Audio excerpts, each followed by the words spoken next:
Good afternoon. Yes. Good afternoon. I'm Businge Conan Daniel, Marketing Manager, Victoria University.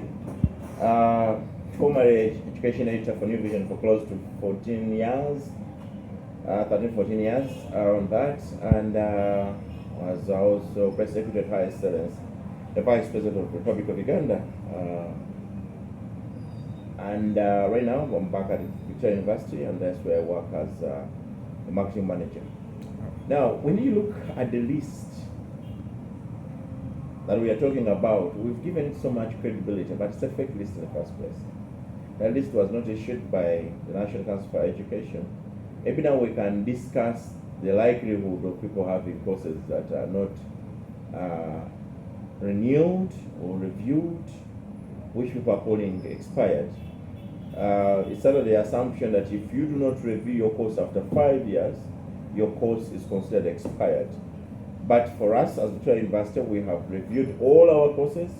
We have documents to that effect for each and every single program we have. When we came here, I'm saying came here because when I came, I joined at the same time with Professor Lawrence Muganga. And our dream was to create a revolution in higher education. We had wanted to set a new pace of running this country's higher education, the betterment of everybody, to know that you can still have your child here. You don't have to fly your child out of the country. You can still be able to get high quality education. So what we did, the first assignment we did was to review all programs. We're even still reviewing them, because even after reviewing them, we realized we needed to move to another model of teaching, which is called the modular system, where you study one course or one module at a time, one course unit or one module at a time, and do exams and finish, go to another, compared to institutions, the tradition at Jago, where you study almost 6 or 4 different course modules or course units at the same time, creating a bit of a mix-up. We think that's not an efficient way to be able to train a child who needs a bit of time to be able to connect to the real world of work, so that you graduate with 2 certificates, one academic and one based on experience you've attained in the real world of work. To do that, you need to create more time in the real learning environment on a daily basis, where you only attend 1 or 2 lectures instead of attending 12, 13 lectures or 50 lectures in a week. So we had to review our curriculum to be able to meet those things. So for us, if we say the things, if we do the things we say, there is no one should even expect us to have a fail, and even a single program that is not reviewed.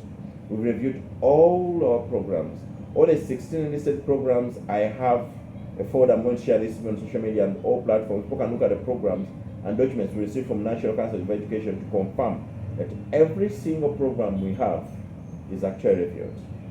So, and we are still reviewing even more, even as time goes on. Even the ones we have just reviewed, we think we need to go back and change a few things. We keep thinking about better ways of remodeling this country's higher education, and that's what we're trying to do. We are building a revolution. What was your second question? We have, for the courses that have been labeled, as you have rightly stated, that it's fake news.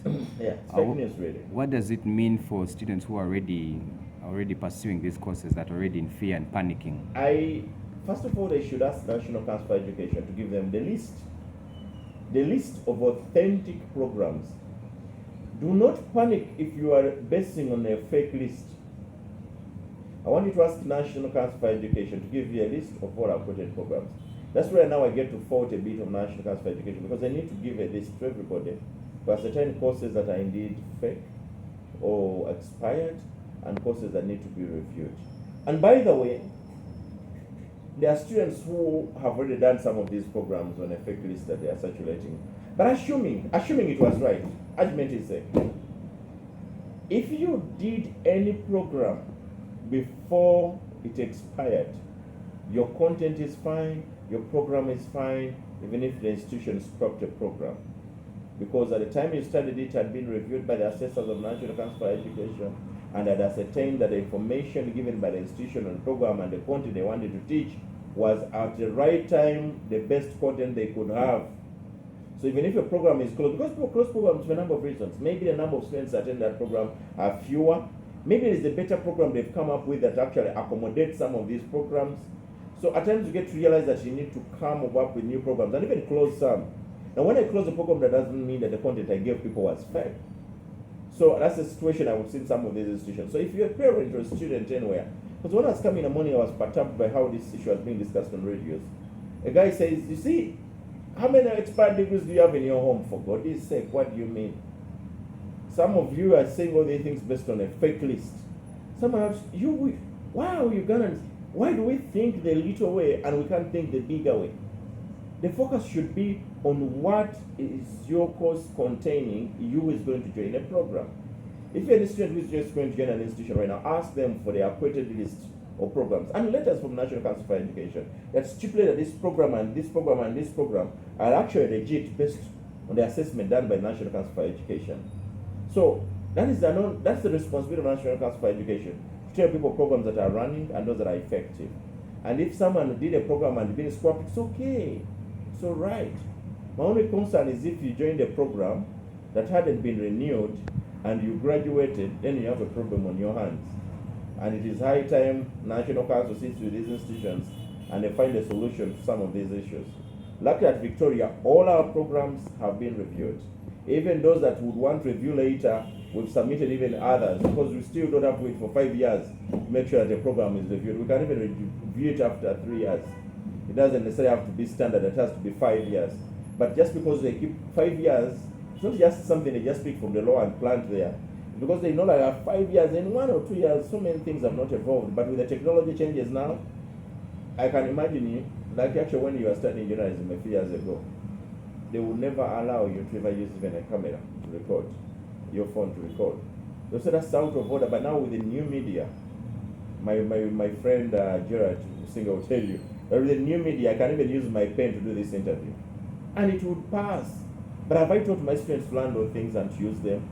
So that's why I need to keep the programs being reviewed every other day, so they meet the standards. The same thing we've done at Victoria University.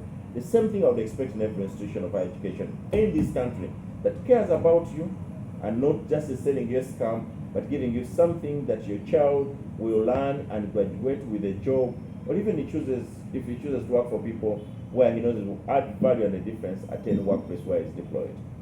All right. Thank you very much for your time, Mr. Conan Businge. Really appreciate it. It's my pleasure, my brother.